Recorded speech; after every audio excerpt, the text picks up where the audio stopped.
So, g'day, and you want to learn English, but you don't know what to use. Well, basically, apart from learning the vocabulary, so you learn da and sophistication, you learn all the different vocabulary, but you're not too sure how to put it in a sentence. Well, then you need to practice. One way you can practice is to speak to people, but another way is to read books. Not only books, but you can also do this online as well. So English.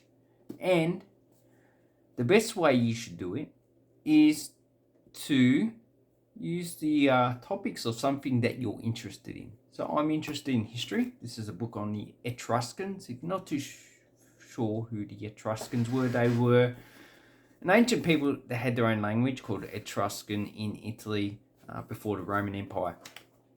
And this one doesn't have much. It doesn't have much pictures.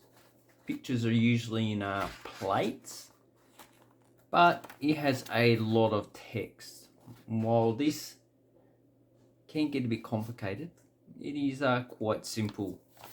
Probably elementary, high school English, but it is very extensive, so use the dictionary.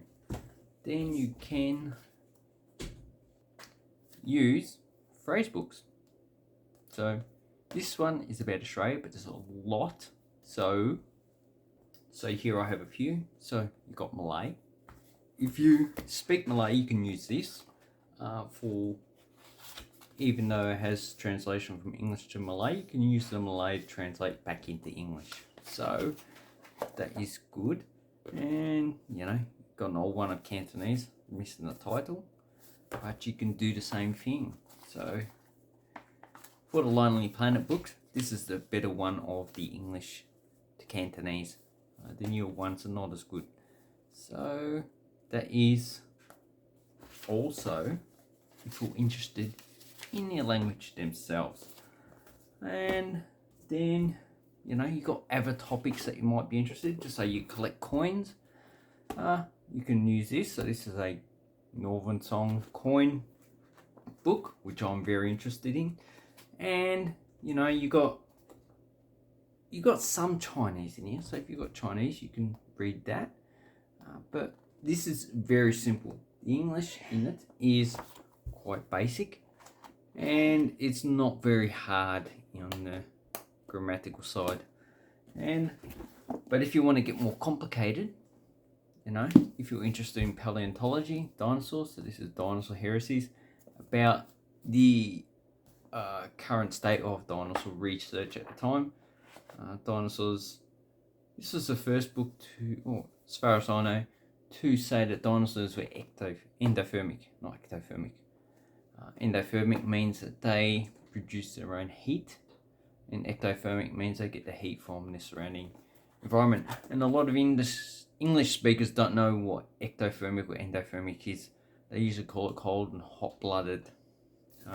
Just like they know what extinct is, but they don't know what extant is. Extant just means it's currently living, like humans now.